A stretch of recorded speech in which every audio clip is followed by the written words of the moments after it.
আহ, অবশ্যই খুবই ভালো লাগার ব্যাপারটা এবং এই কাজটা দর্শক যেভাবে নিয়েছে এটা আমাদের আসলে ভাবনাতীত আর কি, এতটা ভাবি নাই। আর আহ, যা বলছি ক্রমাগতই প্রত্যেক ইন্টারভিউয়ে যে এখন আমি তো আসলে কোটি আহ, পরিবারের আসলে ছোট ছেলে। সো ওই ভালোবাসাটা পাচ্ছি, এতটা ভালোবাসা পাওয়া এটা এক ধরনের আশীর্বাদ।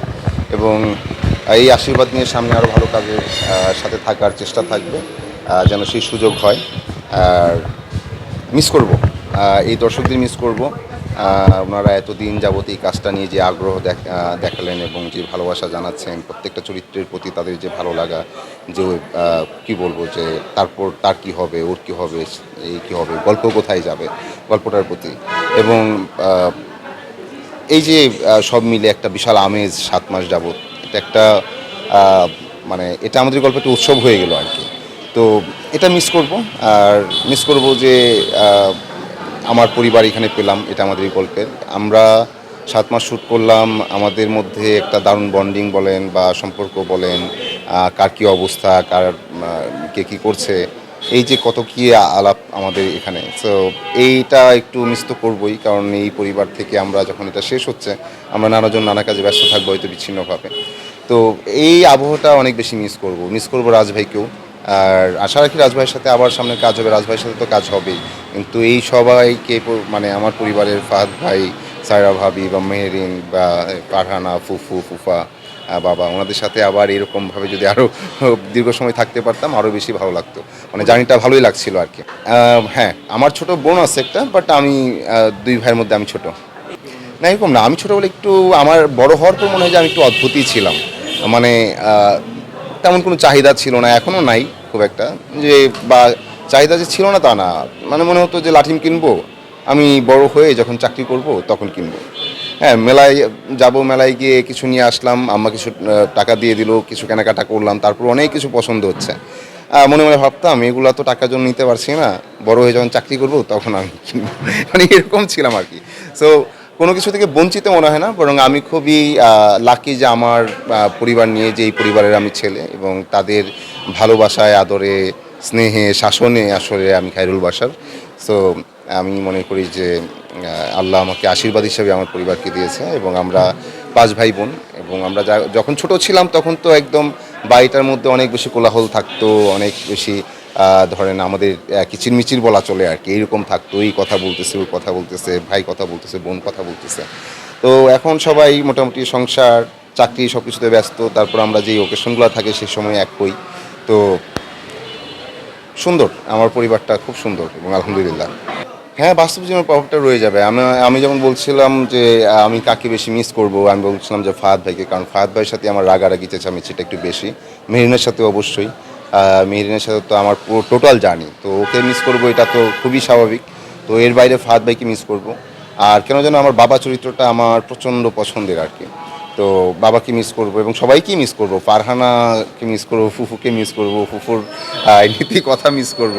এবং আমার ফুফা তো খুবই গোবেচারা মানুষ, বাট মানসিকভাবে খুবই স্ট্রং। তো তার এই ব্যক্তিত্বটাও আমাকে খুব মানে প্রভাবিত করে বা প্রভাবিত করেছে বলা যায়। তো সবাইকে আসলে মিস করব। বাস্তব জীবনে তো আমার এই ধরনের সিচুয়েশনের ভিতর দিয়ে যে যাওয়া তা না, বাট কিছু কিছু সিচুয়েশন তো আসলে মিলে, তো সেটার এক ধরনের অভিজ্ঞতা তো আছে। সেই অভিজ্ঞতা থেকেই কাজটা করা, বা কী কী পরিস্থিতি সেটাকে ভেবে সেভাবে আসলে প্লে করার চেষ্টা করা। আর যে ব্যাপারটা যে রিলেট করার ব্যাপারটা ছিল, যে একটা মাঝখানে ইয়ে ছিল, আমার প্রশ্নটা মনে হয় মাঝখানের প্রশ্নটা আমি ভুলে গেছি। দর্শকের ক্ষেত্রে যেটা বলতে চাচ্ছিলাম, দর্শকের ক্ষেত্রে ব্যাপারটা হচ্ছে যে দর্শকের ক্ষেত্রে এমন ঘটছে যে এখন যখন সায়রা ভাবির সাথে আমার আরেকটা কাজ হচ্ছে, তারা বলছে ভাবির সাথে দেবর কীভাবে এই নাটক করলো। মানে ওইটা নাটক, এটা নাটক না। সো এটা এতটাই রিয়েল মনে হয় আমাদের দর্শকের কাছে। তো এটা একটা বড় প্রাপ্তি আর কি। যৌথ পরিবারই বিশ্বাসী এই কারণে, কারণ এখানে যৌথ পরিবার যখন থাকে সবার সাথে সবার ভাবের আদান প্রদান হয়, নানা ঘটনার শেয়ারিং হয়। তো বিশেষ করে আমার কাছে মনে হয় যে যৌথ পরিবারের বাচ্চারা অনেক বেশি স্বতঃস্ফূর্ত। হ্যাঁ, কারণ সে চাচাকে পায়, দাদুকে পায়, দাদাকে পায়, মানে চাচিকে পায়, কাজিনদের পায়। সো ওইটা এক ধরনের উৎসবের মতো, এবং ওই শৈশবটা অনেক বেশি, ওই শৈশবের স্মৃতি অনেক বেশি। আবার যে একটা একক পরিবারে বেড়ে ওঠে তার স্মৃতি কম, তার স্মৃতি ডেফিনেটলি কম।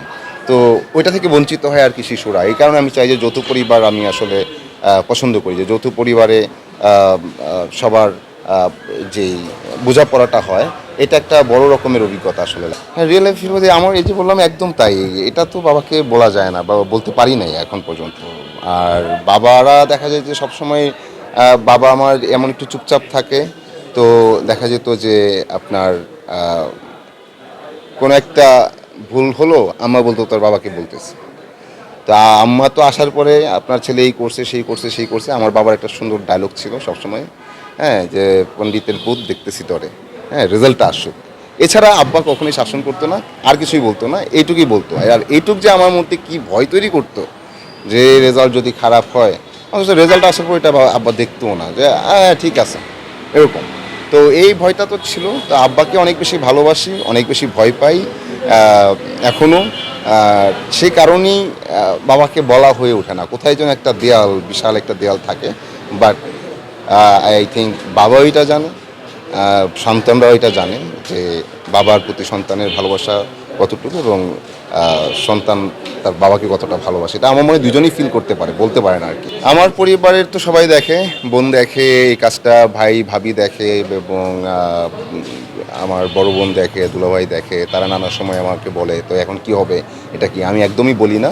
আমারও ভীষণ পছন্দের কাজ, আমার কোনো মানে নাটক বা ইয়েতে দেখে না খুব একটা, ও নিউজও দেখে না খুব একটা। আম্মা খুবই মানে ওই গোছানো টোছানো এই সেই মধ্যেই ব্যস্ত থাকে তার। মাঝে মাঝে আমি জিজ্ঞাসা করি যে এত কাজ কোথায় পাও, এই একই বাসায় একই জায়গা সারাদিন কি কি যেন গুছাচ্ছ, এবং এই রান্না বান্না এই সেই, তোমার তো দেখি কোনো মানে ইয়ে নাই, মানে রেস্ট নাই, তুই কোথায় কাজটা কোথায় এত। কিন্তু মারা এরকমই সারাদিনেই কি টুকটাক করতেই থাকে। তো আমার এসবের প্রতি আগ্রহ নেই, বাট এই সিরিজটা আম্মা দেখছে নিয়মিত এবং বলে যে এটা তো খুব সুন্দর, এটা তো খুব মজার রে, এবং এটা তো ভালো হচ্ছে, তাহলে এখন ফাহাদ কি করবে, হ্যাঁ, আর তুই এটা কি করলি, তুই এভাবে বিয়ে করলি কেন, তুই কীরকম কিছু করবি কিনা, মানে এ ধরনের একটা ইয়ে তার মধ্যে কাজ করে। এটা দেখে আমার ছোটো বোন, খুব উৎসাহ দেয় যে কাজটা খুব সুন্দর হচ্ছে, প্রতি এপিসোড তারা দেখে, আমার ভাগ্নি দেখে, বাতিজিরা দেখে, ওরা তো অনেক ছোট তারপরেও তারা দেখে। তো এই আর কি, যে ওরা দেখে খুব আগ্রহ নিয়ে যে চাচা কাজ করতেছে, হ্যাঁ, মামা কাজ করতেছে, এই ফিল নিয়ে দেখে। আর এই যে মামা মামা এটা বলে, এটা বলাতেই তাদের এক ধরনের শান্তি, তো এটা দেখে আমার ভালো লাগে। আমি যখন যাই বোনের বাসায়, আমার ভাগ্নে নিয়ে আসে, এই যে তুমি এটা নতুন করছো না, এটা আমি দেখছি, লাইক এরকম আর কি। তো ভালো লাগে। আর হ্যাঁ, তো এই ফ্যামিলিকে মিস করবো এটা বলছিলাম। তো এই যে এই গল্পটা নিয়ে এই আলোচনাটা হয়তো আবার ফ্যামিলিতে একটু কমে আসবে ধীরে ধীরে, বাট আমার মনে হয় এই কাজটা আরও অনেক দূর যাবে। আর সবচেয়ে ভালো লাগার হচ্ছে যে আমরা বেশ হয়তো 3 প্রজন্মের সাথে পরিচিত হয়ে গেলাম এই কাজ দিয়ে, মানে বাচ্চারাও এটা দেখছে, আমাদের বয়সীরাও দেখছে, এবং আমাদের সিনিয়র যারা আমাদের মামা মামি চাচা চাচি, তো বাবা মায়ের বয়সে যারা আছেন সবাই দেখছেন, এবং ইভেন বয়স্ক যারা দাদু দাদার বয়সের ওনারাও দেখছেন। তো এটা এতটা আসলে ওনাদের কাছে পৌঁছাতে পারে এই কাজ দিয়ে, এটা আসলে ভালোবাসা, এবং ভালোবাসাটাই আমার কাছে আশীর্বাদ। সো হোপফুলি সামনে আমরা আরও বেটার কিছু নিয়ে আসবো, এই আশা রাখি।